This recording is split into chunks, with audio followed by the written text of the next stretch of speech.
जो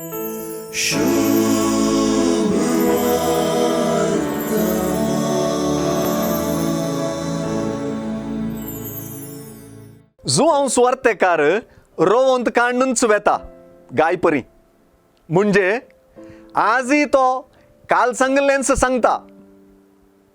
थोड्यांक खंयचें मात्र समजता सोड न्हू उंड्याच्या अचर्यांतली कुणा समजनात.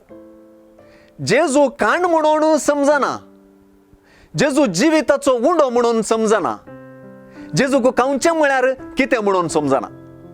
अशें तांची बशी रितीस उरली.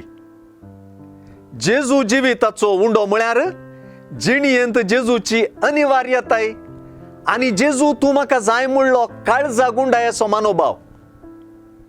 जेजूक खंयचें म्हळ्यार सतमानचें.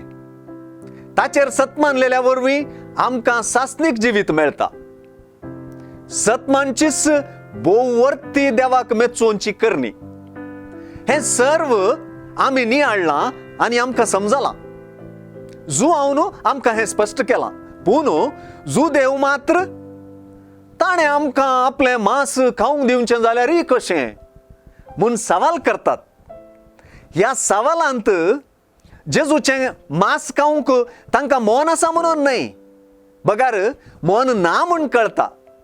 तांचे लागीं जेजूचेर विश्वास ना म्हूण कळटा. जेजूक ते सत मानिनात म्हूण कळटा. पूण जेजून ह्या सवालाक दिवची जाप जेजून येदळूच सांगलें परत मती घाडटा. जेजू जिवंत बापान सर्गींत हांवन धाडलोलो. जेजूक सतमानच्यांत सासणीक जीव मेळटा. तोच खरें खाण आनी पिवन. मरणांत हांवन निमाण्या दिसा जिवंत उठोवंक सोकसो तोच. ताका सतमानतलो मरणा पूण सासणाक जियेता. अशें सुवार्ता आमचे जिणयेंत जेजूचें महत्व कळीत करता.